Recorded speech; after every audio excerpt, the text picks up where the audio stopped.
Prendre la parole, ce n'est pas simplement élever la voix, ce n'est pas simplement faire entendre des mots, c'est aussi imposer un corps, c'est aussi un corps qui parle.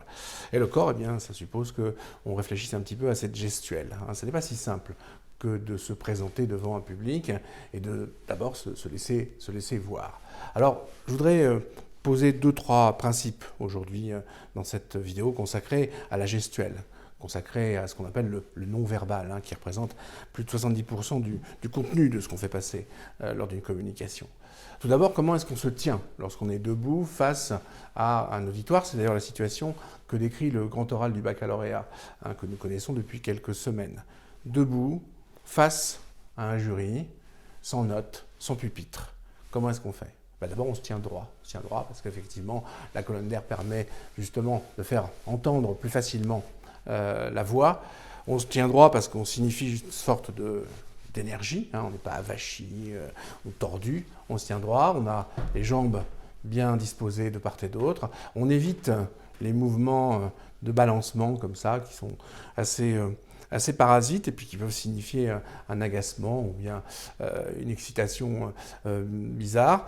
On évite de se déplacer et si on se déplace, si par hasard on a besoin de se déplacer, on essaie de se déplacer de façon latérale, sans jamais quitter des yeux le jury. Voilà pour ce qui concerne la tenue. L'essentiel évidemment ça va se passer dans les mains. Bien sûr. Alors les mains, il y a quelques principes très simples encore une fois. Les mains, elles doivent parler. Alors attention, forcez-vous de ne pas rendre vos mains symétriques, parce que trop souvent, vous avez des orateurs visiblement qui ont été entraînés et ils imposent à leurs mains finalement le même mouvement. Alors on a un mouvement qui est comme ça dédoublé et ça donne quelque chose de très artificiel. Chaque main exprime quelque chose, chaque main est autonome, chaque main ponctue d'une certaine façon les choses. Alors quand vous avez un micro, c'est plus simple, il y a une main qui est occupée. Quand vous avez des notes, l'autre est occupée avec un micro. Enfin voilà, on peut effectivement occuper ses mains. Ce qui est difficile, c'est la situation qu'on décrit pour le grand oral du bac, c'est-à-dire que vous arrivez comme ça, voilà, vous n'avez rien dans les mains et vous êtes face à ce jury sans aucun pupitre où vous vous appuyez.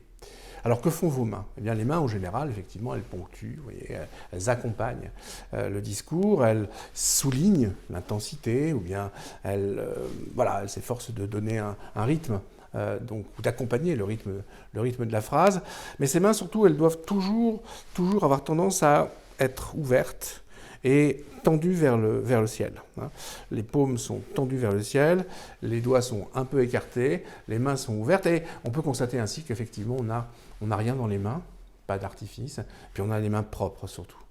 Ça a l'air idiot comme ça, mais ça marque quand même beaucoup les esprits. On évitera les mains tournées vers le sol, les poings serrés, ce genre d'attitudes qui sont des attitudes beaucoup plus agressives et beaucoup plus autoritaires. Les mains tendues vers le ciel, c'est des mains qui aspirent, c'est des mains qui espèrent, c'est des mains qui portent, qui enthousiasment.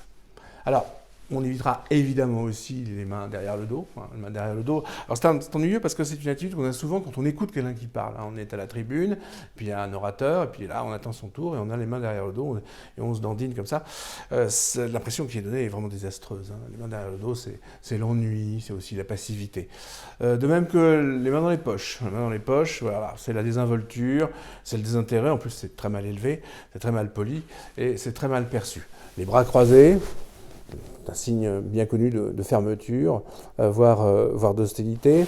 L'autocontact avec les deux mains, ça signale souvent le malaise, ou bien une certaine forme d'insécurité au fond. Et puis le jeu avec des accessoires, le fait d'occuper ses mains, jouer avec des lunettes ou avec un stylo. Alors là, ça oriente davantage vers une sorte de jeu de séduction avec l'interlocuteur. Et là, encore une fois, l'impression que l'on donne n'est pas idéale. Voilà. Donc, tout simplement, on laisse ces deux mains autonomes. La droite et la gauche, eh bien, elles vivent leur vie. Elles ne sont pas liées, elles ne sont pas couplées. Et puis, en tout cas, elles ont ensemble une aspiration vers le haut. Elles sont ouvertes.